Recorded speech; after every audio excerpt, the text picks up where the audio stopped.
Shalom sahabat Facebook, YouTube, dan pendengar radio yang dikasih Tuhan. Puji nama Tuhan. Saya senang kembali menyapa Bapak Ibu Saudara yang dikasih Tuhan dimanapun berada. Salam dalam kasih Kristus Yesus Tuhan kita yang hidup. Tuhan yang mengasihi kita dengan kasih-Nya yang sempurna, yang mengaruniakan kepastian keselamatan bagi setiap orang yang percaya kepadanya. Salam sehat. Saya percaya kita semua di dalam keadaan pemeliharaan Tuhan yang sempurna. Dalam kesempatan ini kembali saya Pendeta Adol Bastion putar-putar mengajak Bapak Ibu Saudara kasih Tuhan untuk diberkati dengan kebenaran firman Tuhan melalui renungan pengajaran Kata Ros Ministry.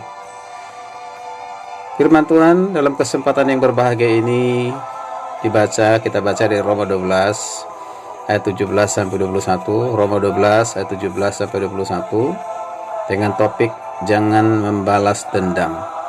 Jangan membalas dendam. Saya akan baca khususnya untuk ayat yang ke-17 dari Roma 12 ayat 17. Berkata demikian, janganlah membalas kejahatan dengan kejahatan, lakukanlah apa yang baik bagi semua orang. Janganlah membalas kejahatan dengan kejahatan, lakukanlah apa yang baik bagi semua orang.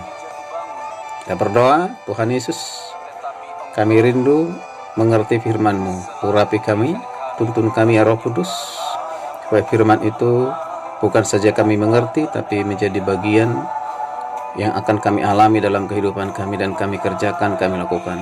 Di dalam nama Yesus, firman yang hidup, kami berdoa. Haleluya. Amin.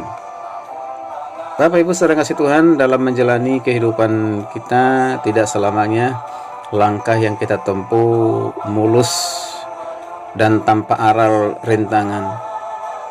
Terkadang dalam membangun hubungan dengan orang lain, kita dihadapkan pada konflik atau perselisihan. Dan hal itu bisa terjadi kapan saja dan di mana saja. Entah itu di lingkungan rumah tinggal, keluarga, sekolah, kantor, bahkan di lingkungan gereja atau di lingkungan pelayan sekalipun. Mengapa konflik atau perselisihan bisa terjadi? Karena tiap-tiap orang memiliki karakter yang berbeda, latar belakang yang berbeda, ide dan juga pendapat yang berbeda-beda. Maka tidaklah mengherankan bila sekali waktu timbul suatu ketegangan, bahkan bisa menyebabkan rasa kecewa, sakit hati, amarah, kebencian, yang kesemuanya itu bisa berujung kepada permusuhan. Nah, saudara kasih Tuhan, cara salah yang seringkali dipakai oleh orang dunia ketika berhadapan dengan orang yang mengecewakan, melukai, menyakiti, melawan, dan memusuhi adalah melakukan tindakan balas dendam. Inilah prinsip dunia, yaitu memperlakukan musuh sebagaimana ia sudah diperlakukan, atau dengan kata lain membalas musuh setimpal dengan perbuatannya. Bahkan kalau bisa pembalasan itu lebih kejam dari perbuatannya. Bapak Ibu yang kasih Tuhan, sebagai orang percaya, sikap dan pikiran untuk membalas dendam harus kita buang jauh-jauh dan tidak boleh timbul di dalam hati, terlebih-lebih dalam tindakan. Pada dasarnya orang yang menaruh dendam di dalam hati akan selalu mengekspresikan dendamnya itu dalam perkataan dan juga perbuatan yang negatif. Bapak Ibu saudara kasih Tuhan, mengapa kita tidak diperkenankan membalas dendam terhadap musuh atau yang melukai, menyakiti hati kita? Dibaca firman Tuhan Roma 12 ayat 19, Rasul Paulus menasihati, saudara-saudaraku yang berkekasih, janganlah kamu sendiri menuntut pembalasan. Tidak membalas dendam adalah kehendak Tuhan. Itulah yang diajarkan oleh Tuhan melalui Rasul Paulus. Jadi orang yang mencari kesempatan untuk membalaskan sakit hati dendamnya kepada musuh jelas-jelas telah melawan kehendak Tuhan. Bab ayat 19 dilanjutkan dengan Paulus berkata, kata pembalasan itu adalah hakku. Akulah yang akan menuntut pembalasan. Itulah kata Tuhan. Siapapun yang berusaha dengan kekuatan sendiri untuk membalas dendam, berarti ia telah mencuri hak mutlak kepunyaan Tuhan.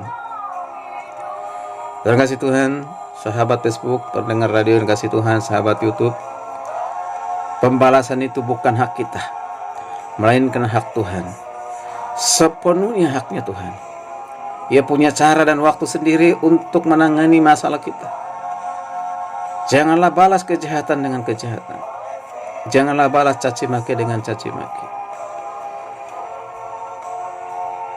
Tetapi balaslah kejahatan dengan kebaikan. Saya katakan, balaslah kejahatan dengan kebaikan. Ampuni, doakan, dan berkati mereka. Berikan kepada Tuhan kesempatan untuk lakukan apa yang menjadi hak prerogatifnya Tuhan, bahwa Tuhanlah yang membalas dan Tuhanlah yang akan menjamah orang itu. Yang dari kita, sekali lagi, terapkan kasih di dalam segala situasi, dalam segala keadaan. Kasih itu mengalahkan kejahatan. Kasih itu akan mengalahkan sakit hati kita. Kasih itu akan mengalahkan kebencian dendam kita. Jadi semuanya harus berdasarkan kasih Kristus yang mengampuni. Terpujilah nama Tuhan. Kiranya renungan ini menjadi berkat, teguran, kekuatan bagi kita semuanya. Selamat beraktivitas dalam kasih dan penyertaan Tuhan. Tetaplah semangat menjalani hidup dan berjaga-jaga atas keasaan kita. Jangan lupa 3M. Selalu memakai masker kemanapun saudara pergi. Mencuci tangan dan usahakan menjaga jarak jauh dari keramaian supaya terhindar dari tertular virus corona. Anda sehat, keluarga sehat, Indonesia sehat. Tuhan Yesus memberkati. Shalom, shalom, haleluya, Immanuel.